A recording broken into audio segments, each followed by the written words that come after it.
Uma vez mais, bom dia a todos. Nós vamos abrir agora a palavra do nosso Deus para nela meditarmos e na sequência daquilo que temos vindo a falar no Evangelho de Lucas, convido os irmãos a abrirem as vossas Bíblias em Lucas capítulo 9 e a lermos os primeiros 6 versículos. Lucas capítulo 9, versículos 1 a 6. E diz assim a palavra do nosso Deus: E convocando os seus 12 discípulos, deu-lhes virtude e poder sobre todos os demónios e para curarem enfermidades. E enviou-os a pregar o reino de Deus e a curar os enfermos. E disse-lhes: Nada leveis convosco para o caminho, nem bordões, nem alforje, nem pão, nem dinheiro, nem tenhais 2 vestes.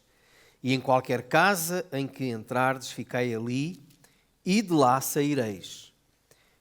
E, se em qualquer cidade vos não receberem, saindo vós dali, sacudi o pó dos vossos pés, em testemunho contra eles, e saindo eles, percorreram todas as aldeias, anunciando o Evangelho e fazendo curas por toda a parte. Este é o texto que hoje temos como base daquilo que nós iremos falar. É um texto que vem na sequência de tudo aquilo que Jesus estava a fazer. Se os irmãos olharem aquilo que Jesus estava a fazer nos versículos anteriores, era isto mesmo. Jesus estava a pregar o reino dos céus. Estava a pregar e a anunciar o Evangelho, a boa nova de salvação. Tinha expulsado demónios, curado enfermidades. Muitas coisas que estão relatadas até aqui ao capítulo 9, nós vemos Jesus a fazer e agora ele diz aos 12 que o acompanhavam: agora façam vocês. Agora é a vossa vez de ir fazer.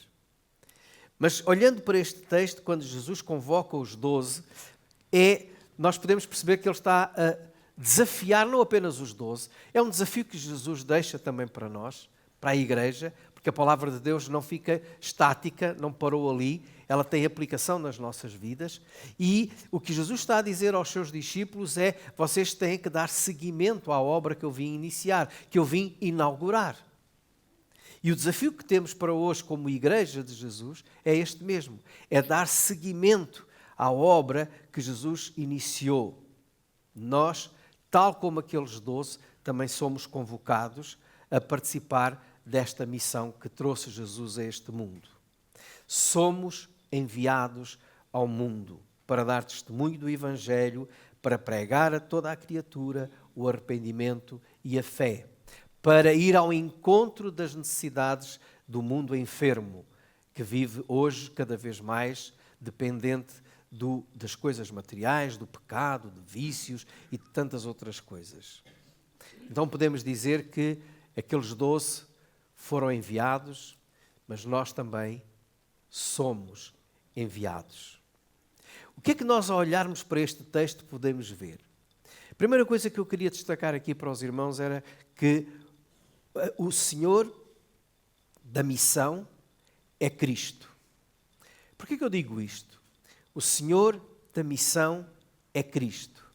Porque se olharmos bem, nós vamos ver que é Jesus quem convoca os 12, é Jesus quem lhes dá virtude e poder, ou seja, é Jesus quem os capacita e é Jesus quem os envia.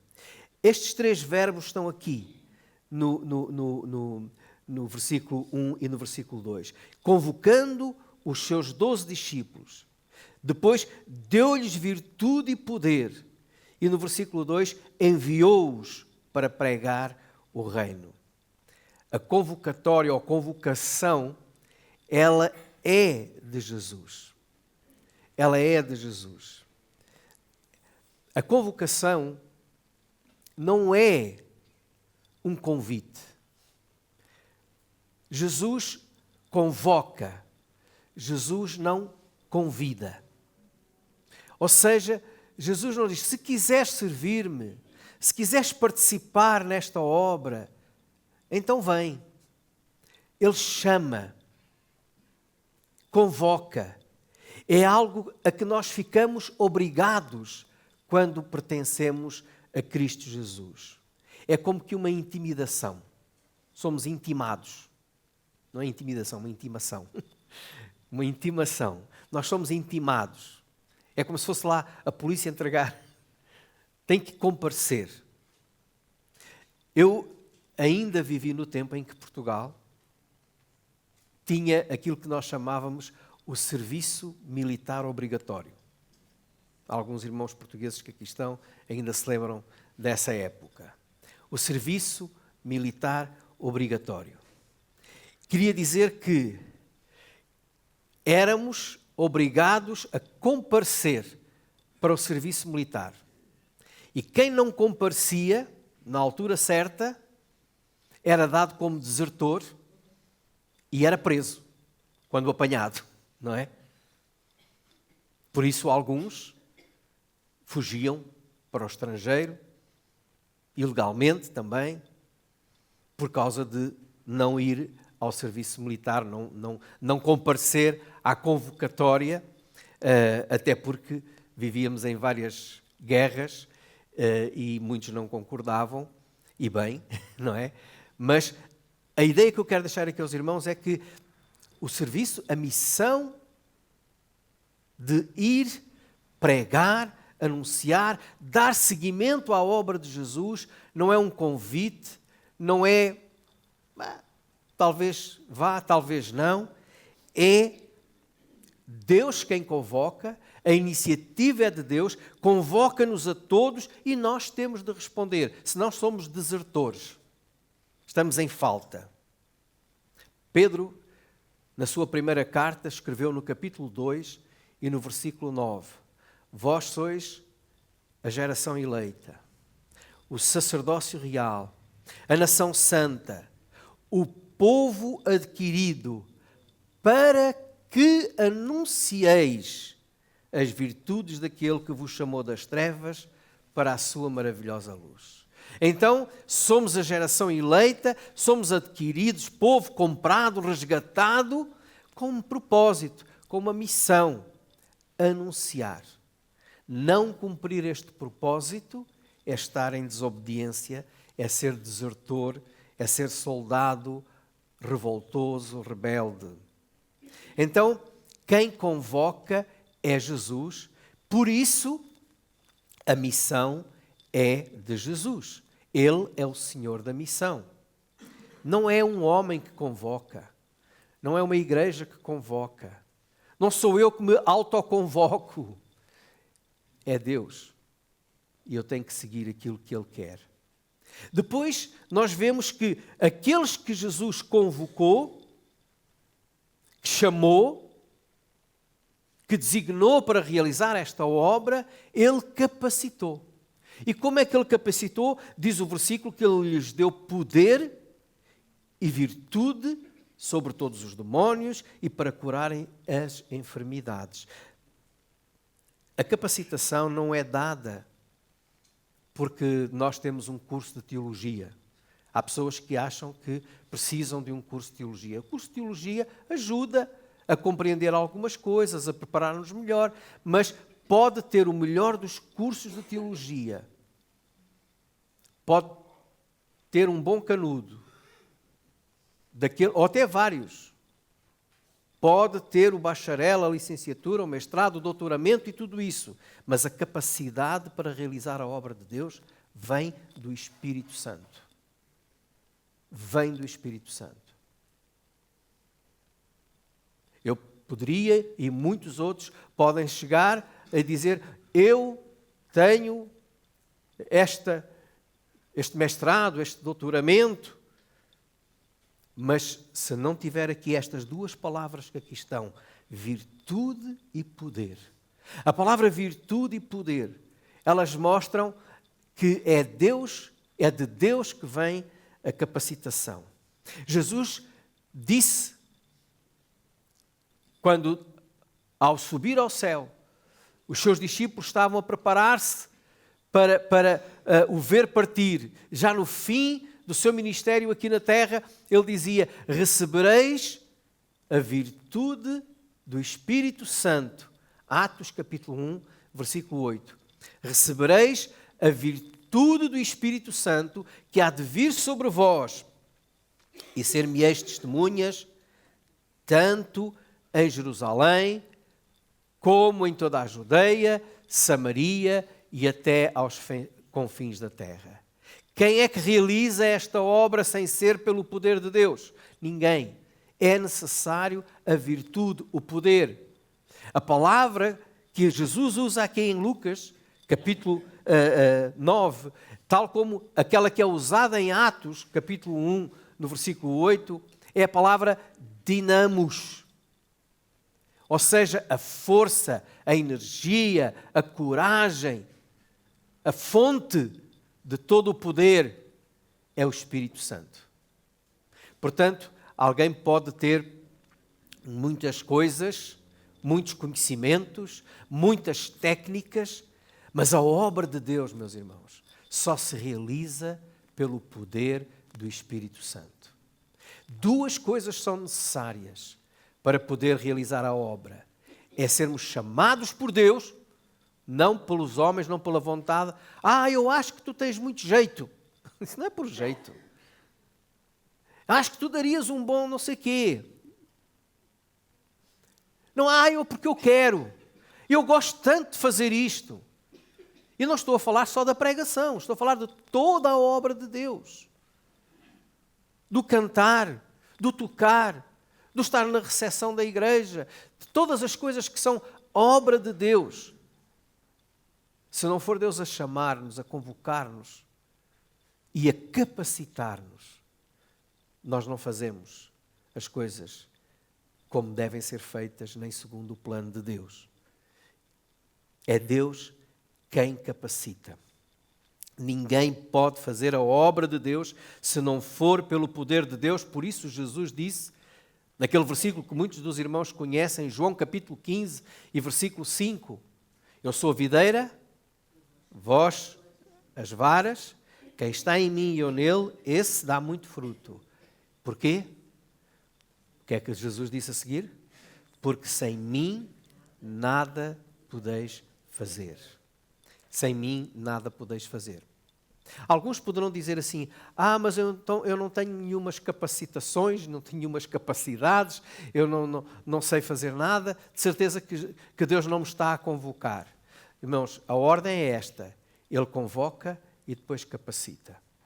Não é Ele capacita e depois convoca. Deus capacita os convocados, não convoca os capacitados. A ordem é obedecer à convocação e Ele depois dará a capacitação. Depois envia. Depois entra naquilo que o Senhor quer que faça.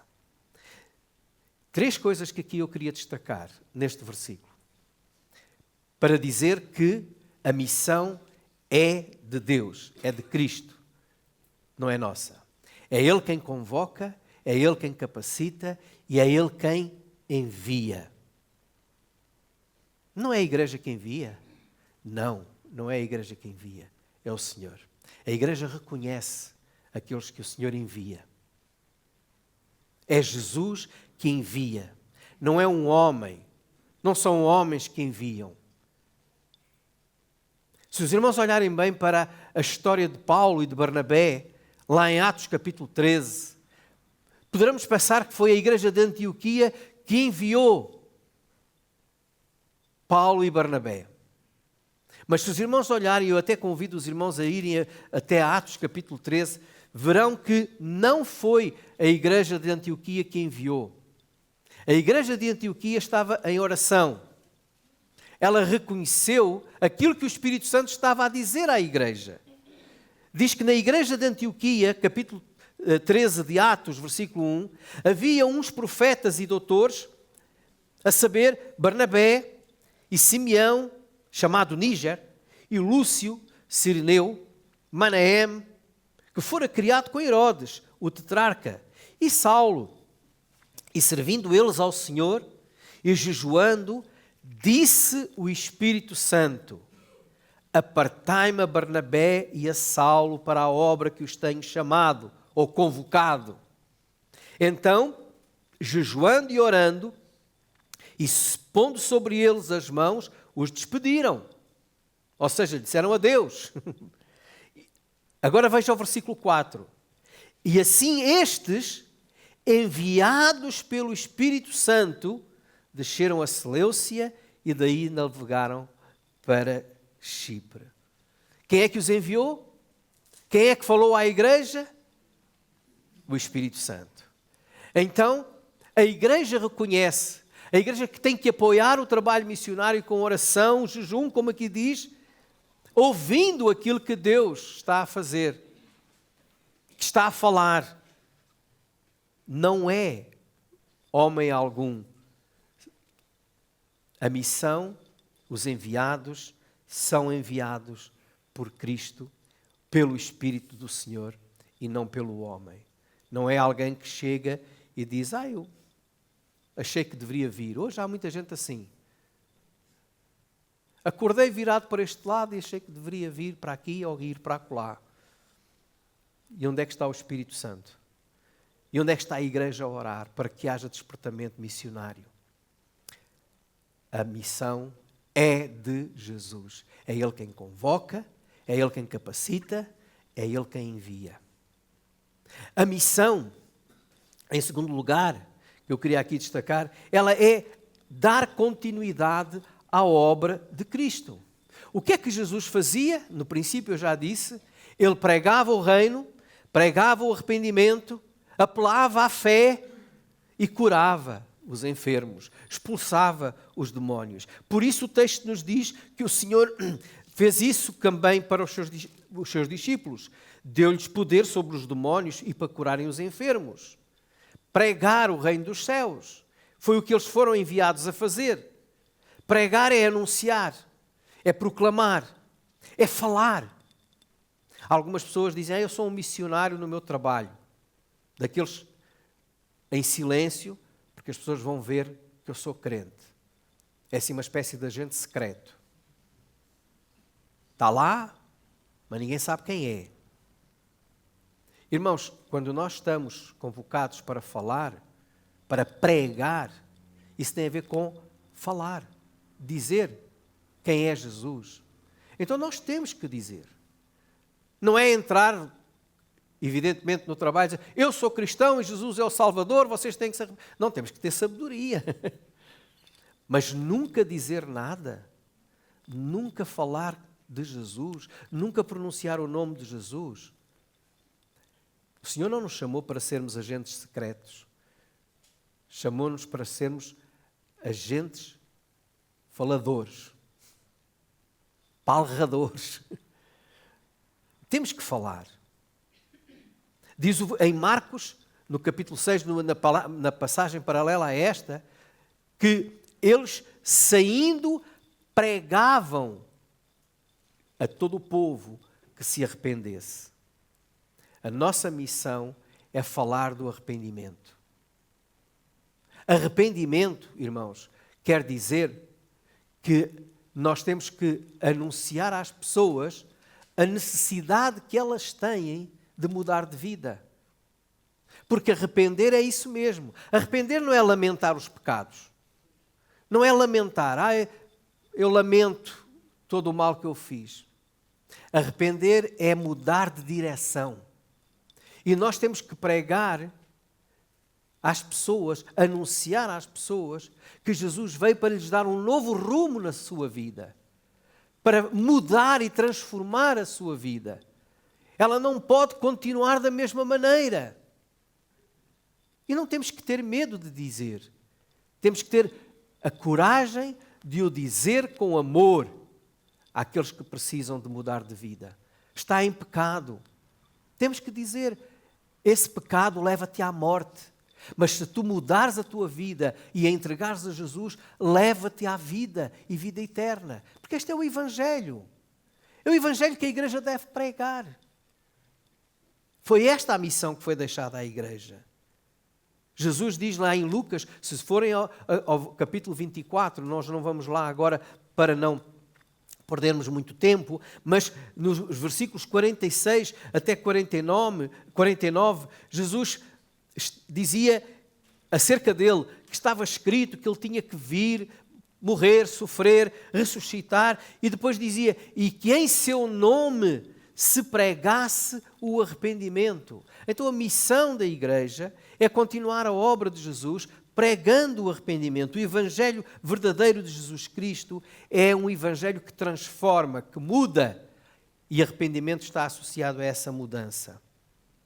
Por isso Paulo dizia, eu não me envergonho do evangelho de Cristo, pois é o poder de Deus para a salvação de todo aquele que crê. É o poder transformador, é o poder renovador, é o poder que muda. Jesus é o evangelho. Jesus é o poder de Deus para a salvação. E quando se prega o arrependimento, prega-se a necessidade de mudar de rumo, de entregar a sua vida a Jesus para que as coisas mudem.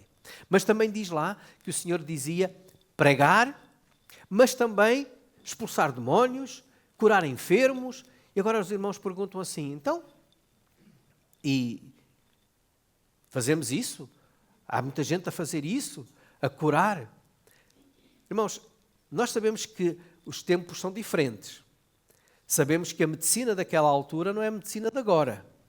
Havia muito mais necessidade de operação de milagres do que há hoje. Mas os males são os mesmos. E aquilo que o Senhor aqui nos está a ensinar é a mesma lição. A lição é que o Evangelho é um Evangelho integral.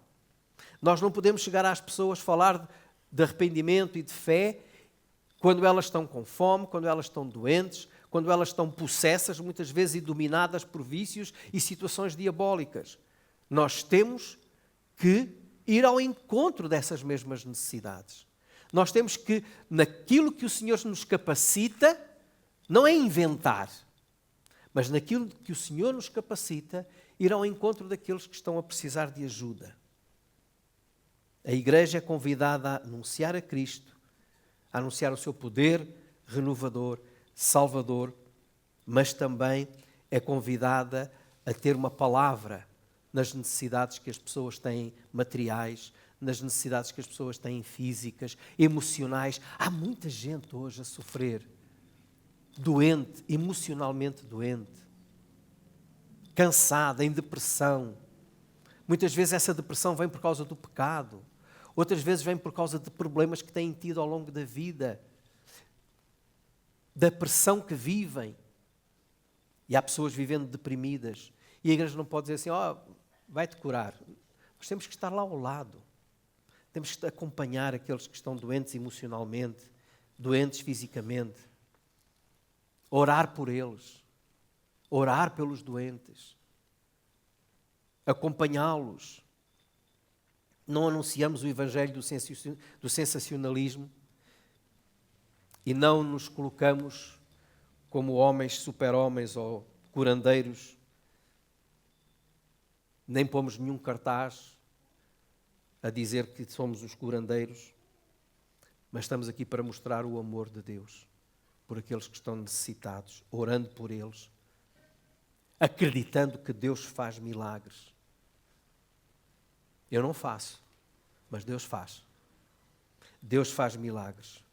Embora hoje muitos corram atrás de milagres, por isso todas aquelas igrejas ou grupos que anunciam e apregoam os milagres estão cheias, porque as pessoas vão a todo lado. Vão ao espiritismo, vão ao candomblé, e depois vão a uma igreja que diz que faz milagres. Bom, os milagres não significa fé. Porque muitos fazem milagres e o Senhor diz que não os conhece. Sabem o que é que diz em Mateus? No último dia muitos chegarão perto do Senhor. Senhor, mas não fizemos nós isto, em teu nome não expulsamos demónios, em teu nome não... E o Senhor dirá, apartai-vos de mim, porque eu não vos conheço. Não significa que todos aqueles que dizem que fazem milagres são de Deus. Não significa que todos aqueles que procuram milagres ou que pedem milagres tenham fé. Olha, o grande exemplo disso está precisamente no texto que vem a seguir. Nós estamos em Lucas 9 e logo a seguir, no versículo 7, fala-nos de Herodes. Herodes queria muito ver Jesus. O versículo 9 do capítulo 9 de Lucas diz que e disse Herodes, a João mandei eu degolar. Quem é, pois, este de quem ouço dizer tais coisas? Porque ele ouviu falar dos milagres de Jesus e depois diz, e procurava vê-lo. Porquê é que Herodes queria ver Jesus? Se nós formos até ao capítulo 23 de Lucas, e nós já não temos muito tempo porque a hora está a correr, mas se formos ao capítulo 23 de Lucas, nós vamos ver que quando Jesus foi preso e foi apresentado a Herodes, Herodes ficou muito contente porque Jesus estava à sua frente e finalmente podia ver Jesus. E o versículo 8 do capítulo 23 diz assim, e Herodes, quando viu a Jesus, alegrou-se muito porque havia muito que desejava vê-lo. Já há muito tempo que desejava ver. Por ter ouvido dele muitas coisas. E agora reparem, e esperava que lhes veria fazer algum sinal. Ele queria muito ver Jesus só para ver um sinal. Há muita gente curiosa para ver milagres, porque não tem fé e diz, bem, talvez eu tenha fé. Mas esses que não têm fé, mesmo vendo o milagre, continuam céticos. Os fariseus pediram um sinal e um milagre a Jesus e o Senhor disse-lhes que nenhum sinal haveriam de receber, porque não era por fé, era apenas para provocar, para provar se Ele era mesmo Deus. Ou confiamos em Deus ou não confiamos. Esta é a missão que nós temos, é proclamar Jesus, dar continuidade à obra de Jesus. Mas temos que terminar e a missão, finalmente, a terceira coisa, é realizada imitando Cristo Jesus. E imitar Cristo Jesus é ter a humildade como Jesus teve, é servir como Jesus serviu e não ser servido. Jesus disse, eu vim para servir e não para ser servido. Jesus é um grande exemplo de desprendimento. Ele deixou toda a sua glória, esvaziou-se de toda a sua divindade e poder divino para habitar e fazer-se como servo nesta terra para morrer por nós.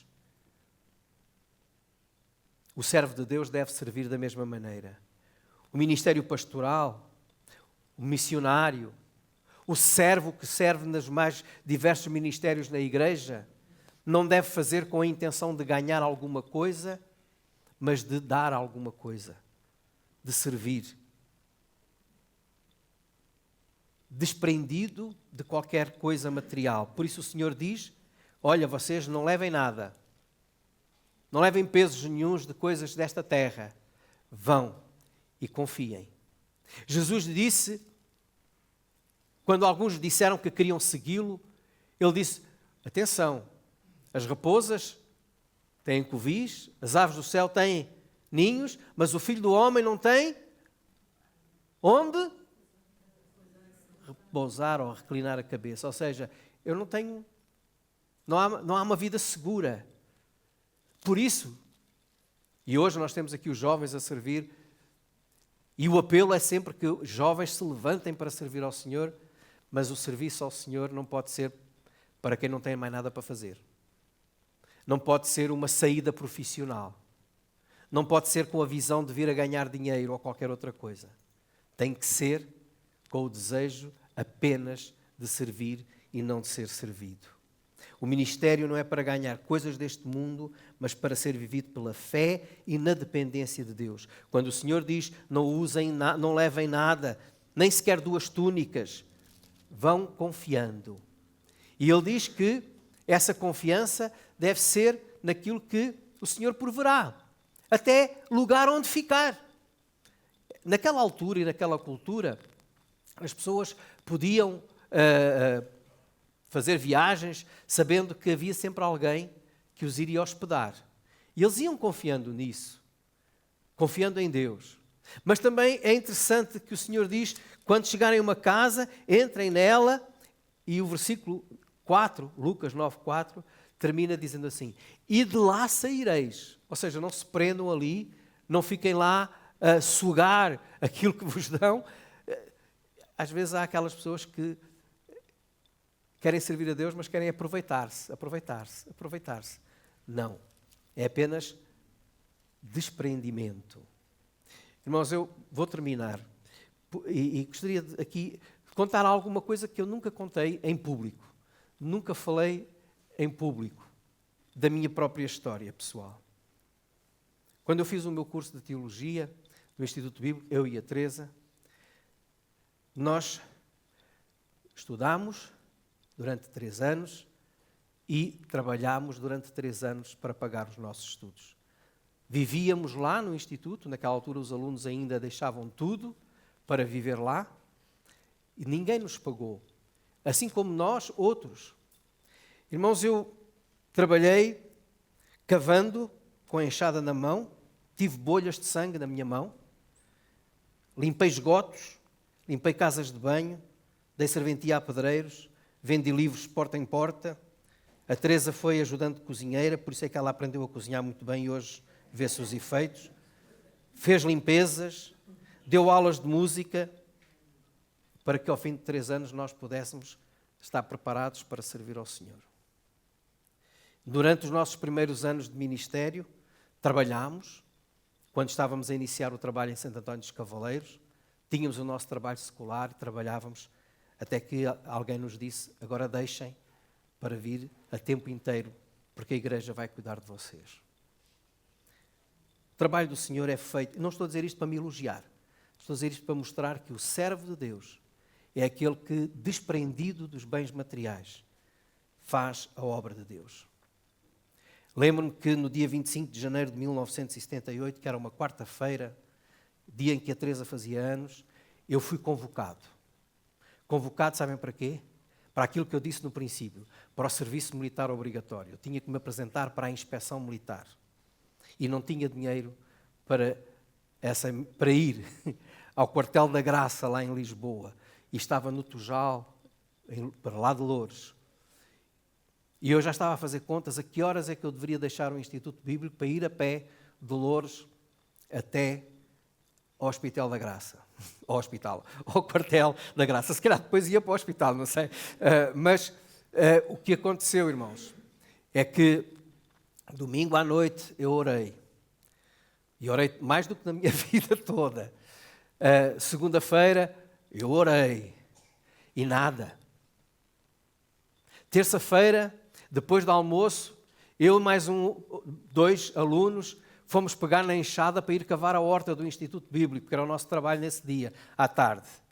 E quando fomos mudar de roupa, há um aluno que passa por mim e diz-me assim: Zé, tu estás a precisar de dinheiro? E eu disse, lembrei-me, Senhor, eu tinha dito que eu nunca ia dizer a ninguém, a não ser a ti, quais eram as minhas necessidades. E ele veio dizer isso. E a minha resposta para fugir e não mentir foi: ó Zé, ele também se chamava Zé, aqui quem é que não precisa de dinheiro? Ele, não é isso. Eu vou-te dizer o que é. E alguns irmãos lembram-se desse Zé Miguel, que a irmã era imigrante na Alemanha. Disse: é que eu recebi uma oferta da minha irmã e desde segunda-feira que eu estou a sentir vontade de partilhar contigo. E o Senhor deu o dinheiro que eu precisava para ir ao quartel, para estar lá logo às 7h30 da manhã e para voltar, porque Deus é fiel. O servo do Senhor depende de Deus, depende de Cristo. Termino porque a nossa hora está muito adiantada e já não temos quase tempo para o café. Os convocados, irmãos, e enviados somos todos nós os que pertencemos a Cristo. Seja qual for o ministério, mas para qualquer ministério é o Senhor que nos capacita. Para qualquer ministério é o Senhor que nos envia, não são os homens. Não sou eu que me autopromovo. Não sou eu que digo aqui estou porque eu quero servir. A Igreja reconhece aqueles que são chamados por Deus. Talvez alguns estejam a ser convocados para algo mais intenso. E se nós não respondermos à chamada do Senhor, somos desertores, somos desobedientes. Somos salvos pela sua graça e é uma graça também concedida a cada um de nós servir o Rei dos Reis. Portanto, deixo-vos com Hebreus 12, 1 e 2, que diz: deixemos todo o embaraço e o pecado que tão de perto nos rodeia e corramos com paciência a carreira que nos está proposta, olhando para Jesus, autor e consumador da fé. Que o Senhor vos abençoe. Amém.